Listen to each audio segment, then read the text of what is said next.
Setelah makan siang di mansion Gunawan, Davin dan Fiona akhirnya pergi ke rumah sakit untuk memeriksakan kandungan Fiona. Bulan ini sudah masuk bulan keempat kehamilannya. "Mommy, pakai seat beltmu," titah Davin. Dia pun langsung bergerak untuk memasangkan sabuk pengaman di tubuh sang istri. "Gak enak rasanya, kayak sempit gitu," keluh Fiona. Menggunakan seat belt seolah mengunci pergerakan tubuhnya, dia tidak nyaman. "Buat keamanan Mommy, kalau aku rem mendadak Mommy aman. Memangnya Daddy mau rem mendadak? Kan jaga-jaga Mom." Fiona mendengus. Meski begitu dia tetap menuruti keinginan suaminya itu, lagi pula ini memang untuk keamanannya. Sampai di rumah sakit, mereka langsung menuju ruangan Dr. Irna. Sebelumnya mereka sudah membuat janji temu jadi tidak perlu duduk di kursi tunggu dan menunggu giliran. Serangkaian pemeriksaan pun dilakukan, mulai dari memeriksa ibunya lalu janinnya. "Bagus, semuanya sehat." Setelah ini Nyonya Fiona banyak-banyak makan buah alpukat ya, biar bayinya cepat besar. Fiona mengangguk, pun Davin yang langsung berencana membeli banyak buah alpukat setelah dari sini. Keluar dari ruangan Dr. Irna, Davin dan Fiona tersenyum lebar, mereka bahkan saling memeluk pinggang tidak memberi jarak di antara keduanya. Sampai akhirnya langkah itu terhenti dan tawa itu surut saat mereka bertemu dengan dua manusia yang tak asing. Di tengah koridor tak jauh dari ruangan Dr. Irna, Davin dan Fiona bertemu dengan Dewa dan sekretarisnya. Wanita yang sempat menjadi selingkuhan Dewa itu menunduk, namun Dewa menatap lurus ke arah Fiona. Bahkan tidak melihat ada Davin di sana. Saat Gunawan memperkenalkan Davin sebagai menantu dan pemimpin perusahaannya yang baru, Dewa pun mendengarnya. Sejak hari itu hingga 1 bulan dia terus memata-matai Fiona dan Davin. Sampai akhirnya dia sadar satu hal bahwa Fiona sudah tidak lagi mencintai dirinya. Fiona tertawa lepas saat bersama Davin, berulang kali menciumi Davin lebih dulu, bahkan setia menunggu suaminya itu untuk pulang dari kantor. Belum lagi saat Dewa mengetahui Fiona juga hamil, makin membuatnya terpuruk dalam penyesalannya sendiri. Kesalahan yang tidak bisa dia tinggalkan, karena nyatanya sekretarisnya kini pun tengah mengandung anaknya. Mereka tidak menikah, tapi Dewa akan tetap bertanggung jawab pada anaknya. "Vio," panggil Dewa lirih, bahkan tidak ada yang mampu mendengar panggilannya itu. Davin yang tak menyukai pertemuan ini pun segera melangkahkan kaki, membuat Fiona pun mengikuti pergerakannya. Mereka melewati Dewa begitu saja, kemudian kembali berhenti saat Dewa akhirnya memanggil Fiona dengan suara yang lebih jelas. "Fiona," panggil Dewa. Davin dan Fiona berhenti, namun mereka belum berbalik, sampai akhirnya Dewa sendiri yang berdiri di hadapan mereka. "Maafkan aku, selama ini aku belum meminta maaf dengan benar padamu," ucap Dewa. Davin yang mendengar kata-kata itu berdecih, sebuah kalimat biasa namun terdengar begitu dalam dan mampu menusuk hati sang istri. Davin tidak menyukai itu. "Aku salah, kamu berhak meninggalkan aku dan menemukan seseorang yang lebih baik," timpal Dewa lagi. "Tapi 2 tahun kebersamaan kita itu adalah kenangan yang indah dan aku akan menyimpannya sendiri." Davin melirik Fiona, dilihatnya sang istri yang tak bergeming. "Mommy," bisik Davin. Fiona yang geli pun mengusap telinganya. Lalu mengangguk pada Dewa. "Aku sudah memaafkan kamu," jawab Fiona, hanya itu kemudian dia tersenyum dan menarik sang suami untuk pergi dari sana. "Daddy tidak marah? Tidak cemburu?" tanya Fiona. Kini dia dan Davin sudah masuk ke dalam mobil dan duduk dengan sempurna. Mobil juga sudah menyala, hanya tinggal menunggu keluar. "Tidak. Kenapa? Berarti Daddy tidak mencintai Mommy kalau tidak cemburu," balas Fiona dengan mengeluh. Dia bahkan mencebikkan bibirnya seperti anak itik. Padahal Fiona ingin melihat suaminya yang cemburu, pasti akan terlihat lucu di matanya. Tapi jangankan cemburu, Davin kini malah tersenyum-senyum entah artinya apa. Malah terlihat menyebalkan di mata Fiona. "Bukannya tidak cinta Mommy, tapi apa?" potong Fiona cepat. "Tapi nanti malam Mommy harus menebus semuanya, pelayanan eksklusif untuk Daddy, karena Mommy sudah berani bertatap-tatapan dengan mantan." Fiona terkekeh, dan Davin pun mulai mengeluarkan mobilnya dari area parkir rumah sakit ke jalan raya. Fiona lupa bahwa membuat amarah suaminya mereda itu bukanlah hal yang sulit, cukup dia menyerahkan tubuh maka semuanya beres. Jam 3 sore mereka sampai di apartemen. Fiona memutuskan untuk istirahat, langsung tidur tanpa melakukan apapun. Sementara Davin duduk di meja kerjanya. Meja kerja yang juga ada di kamar tidur. Fiona tidak suka saat suaminya bekerja di ruangan lain ketika berada di apartemen. Karena itulah meja kerja suaminya di bawah kamar ini. Davin membuka tablet, memeriksa satu email yang dikirimkan oleh Anton. Tentang mega proyek antara perusahaan Gunawan Group dan Alteza Group. Kini pembangunan wahana bermain itu sudah selesai sesuai target 6 bulan. 2 minggu lagi wahana permainan itu sudah dibuka untuk umum. Sementara peresmiannya sendiri akan dilaksanakan sehari sebelum wahana digunakan. Dalam file yang dikirim Anton itu ada satu poin yang tidak dimengerti oleh Davin, dia kemudian memutuskan untuk bertanya pada Gaisan langsung. Berniat menghubungi Gaisan, akhirnya Davin memutuskan untuk keluar dari dalam kamar, karena tidak ingin mengganggu tidur sang istri. Davin menuju balkon di ruang tengah, sampai di sana dan panggilan pun terjawab. "Ada apa, Vin?" tanya Gaisan. Kedua kakak beradik itu kemudian membicarakan bisnis mereka, panjang lebar hingga semuanya jadi jelas. "Tidak apa-apa kan kamu yang pergi?" tanya Gaisan. Sebelum peresmian, salah satu di antara mereka harus mengirimkan undangan langsung pada salah satu kolega di Singapura, Tuan Edward yang menjadi salah satu penanam modal untuk pembangunan wahana bermain itu.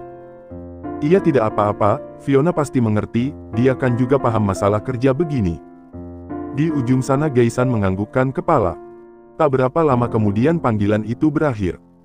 Davin berniat segera kembali ke kamar, namun langkahnya tidak jadi maju dan tiba-tiba terkejut saat melihat sang istri sudah berisi persis di pintu balkon, seperti hantu. "Ya ampun Mom, kenapa datang tidak pakai suara, kan Dedi jadi kaget." "Dedi telepon siapa?" "Gaisan." "Mana coba lihat."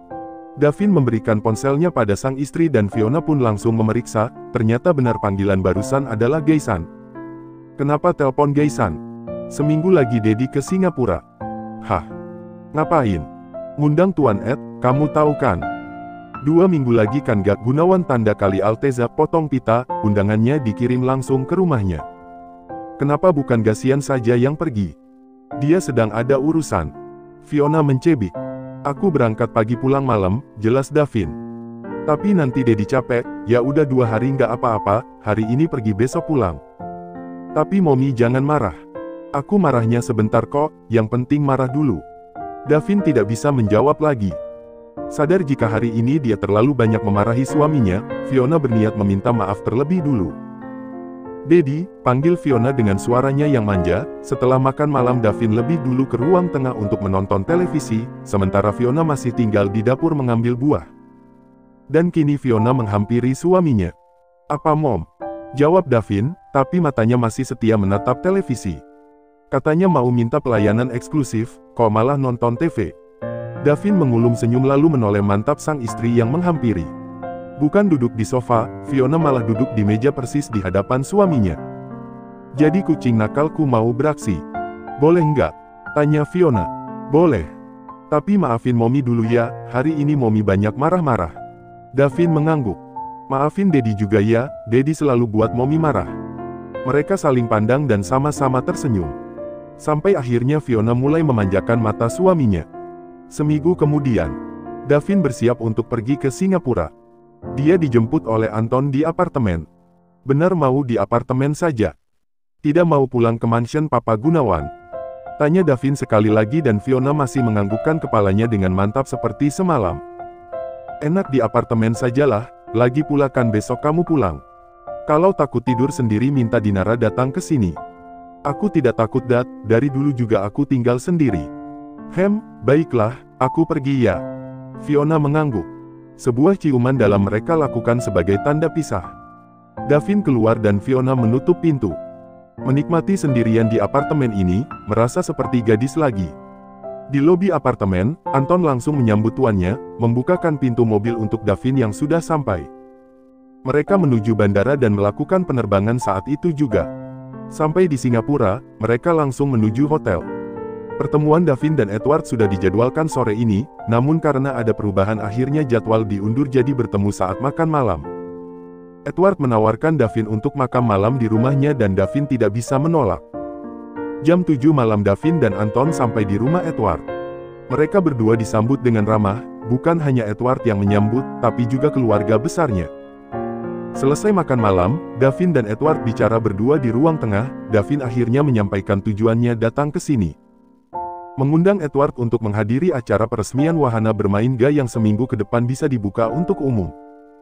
Sebenarnya Edward pun sudah mengetahui perkembangan proyek itu, dia hanya tak menyangka Davin akan langsung datang kemari untuk mengundangnya. "Aku pasti datang," ucap Edward. Selesai membicarakan masalah pekerjaan, kini mereka membicarakan kehidupan pribadi. Edward seusia Gaisan dan dia belum menikah, namun Davin yang baru berusia 20 tahun sudah menikah bahkan beberapa bulan lagi memiliki anak. Benar-benar anak muda yang patut diancungi jempol. "Kamu berani sekali menikahi kekasihmu di saat usiamu masih muda," ucap Edward. Davin tersenyum. "Karena aku lebih takut kehilangan dia daripada takut tidak bisa menikmati masa muda." Pembicaraan mereka terus berlanjut hingga sampai jam 10 malam, setelahnya Davin pamit untuk pulang. Davin juga mengatakan jika besok pagi dia langsung kembali ke Indonesia. Dan kini mobil Davin mulai melaju dengan Anton yang mengemudikannya. "Anton, stop," ucap Davin dengan suaranya yang berubah dingin. Anton yang baru memasuki jalan raya pun bingung ingin menghentikan mobilnya di mana, jadi dia terus melaju hingga menemukan tempat yang pas untuk berhenti. Sementara di kursi belakang suasana mendadak jadi hening dan mencekam. Davin terdiam dengan terus menatap layar ponsel, di sana dia melihat sebuah foto Gaisan yang masuk ke dalam apartemennya. Melihat foto itu kepala Davin langsung mendidih, pikiran-pikiran buruk mulai menyerang otak dan hatinya. Gaisan yang memintanya untuk pergi ke Singapura, sementara Fiona yang ingin tetap tinggal di apartemen dan tidak ingin pulang ke rumah Gunawan. Seolah jadi sebuah kebetulan yang direncanakan. Saat itu juga amarah Davin membuncah, sebelumnya dia tidak pernah semarah ini, rasanya begitu meledak dan ingin menghancurkan apapun. "Ayo ke bandara, cari penerbangan menuju Indonesia malam ini juga." "Baik tuan," jawab Anton patuh, meskipun dia sedikit bingung dengan keputusan yang diambil oleh sang tuan. Tapi melihat raut wajah Davin yang berubah dingin, dia tak punya keberanian untuk membantah ataupun sekedar memberi saran. Sialnya malam itu tidak ada penerbangan Singapura-Indonesia, jadwal selanjutnya jam 6 pagi ini. Semalaman menahan amarah, akhirnya kini Davin sampai di Indonesia tepat saat jam 8 pagi. Kemudikan mobilnya dengan cepat. Bentak Davin pada Anton, dia sudah tidak lagi bisa menahan amarah, rasanya dadanya bergemuruh ingin segera meluapkan emosinya itu.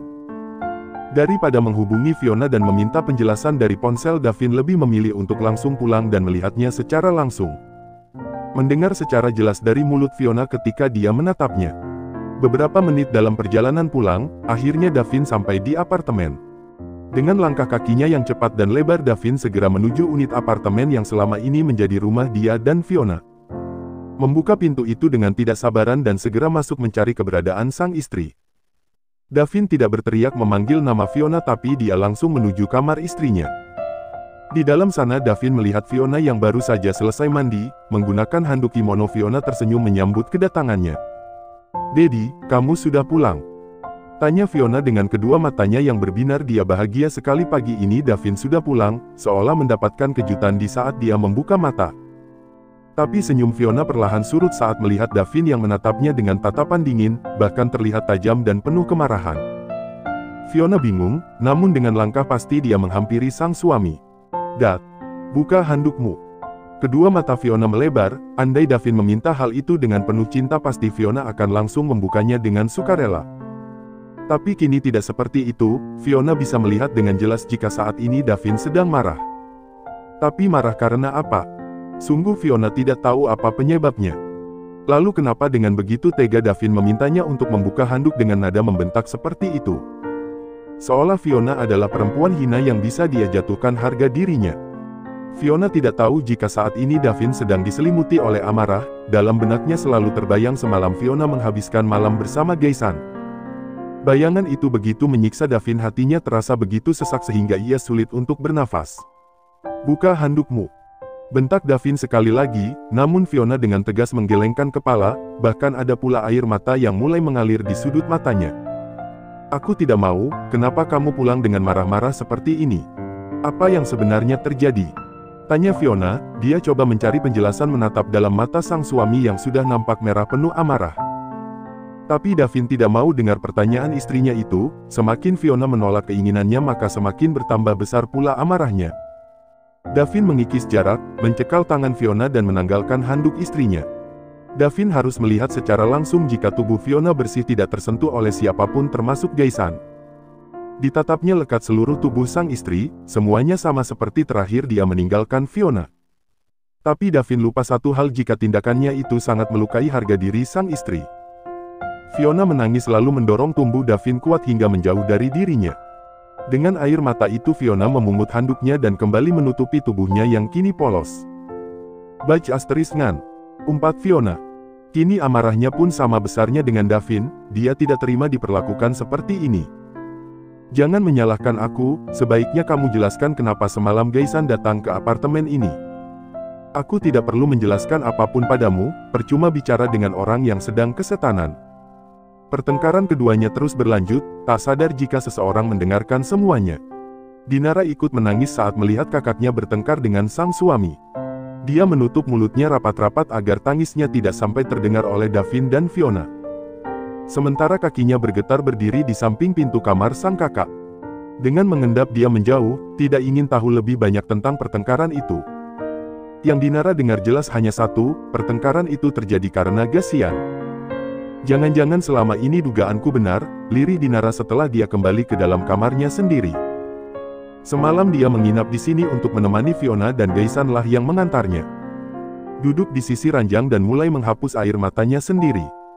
Dinara teringat kejadian beberapa bulan silam, saat dia mengambilkan kacamata sang ayah di ruang kerja, Dinara melihat selembar foto di sana, foto yang berisi Gasian dan Fiona. Semenjak saat itu Dinara yakin jika Gaisan pun menyukai kakaknya sama seperti Davin, terlebih dalam foto itu Dinara melihat Gaisan yang menatap dalam sang kakak, seolah tatapan itu menunjukkan banyak cinta dan ketulusan. Tapi Mbak Fiona cintanya sama Apnak Davin dan Abang Gaisan coba hancurkan rumah tangga mereka, ya ampun, bagaimana ini? Ucap Dinara, bertanya pada dirinya sendiri lalu bingung sendiri. Dia sangat menyayangi Fiona, terlebih saat Fiona mulai menerima dia dan ibunya, Dinara bahkan bersedia melakukan apa saja untuk bisa membuat kakaknya itu terus bahagia. Bagaimana ini? Aku harus membuat Abang Gaisan tidak mengganggu lagi rumah tangga Mbak Fio dan Abang Davin. Tapi bagaimana caranya? Lama Dinara berpikir sampai akhirnya dia mendapatkan sebuah ide gila, dia akan meminta pada kedua orang tuanya untuk menjodohkan dia dan Gaisan. Menikah secepatnya, lalu Dinara akan terus merayu Gaisan agar pria itu berhenti mencintai Fiona lalu beralih mencintai dia. Apa ia harus seperti itu? Gumam Dinara lagi. Namun dia tetap tidak menemukan cara lain yang bisa digunakan. Selama Gaisan belum menemukan pengganti dia pasti akan terus mencintai Fiona dan mengganggu rumah tangga kakaknya. Lamunan diantara buyar saat dia mendengar Arum namanya dipanggil oleh sang kakak dengan berteriak. Dinara. Iya mbak. Sahut Dinara cepat, dia bahkan langsung berlari menghampiri sumber suara. Di ruang tengah dia melihat Fiona yang sudah berpakaian rapi seolah siap untuk pergi sementara Davin terus mencekal tangannya tapi Fiona terus melepaskan. Pertengkaran itu ternyata masih terjadi dan semakin parah. Ayo kita pulang ke rumah papa, aku tidak sudi tinggal di apartemen ini bersama dia. Ucap Fiona pada sang adik, berbicara-cara dengan amarah dan suaranya yang meninggi. Fiona terus coba melepaskan tangannya yang dicekal oleh Davin. Bukan begini caranya menyelesaikan masalah, jangan pergi-pergi. Bentak Davin. Kamu pikir caramu benar? Caramu itu sungguh menjijikkan.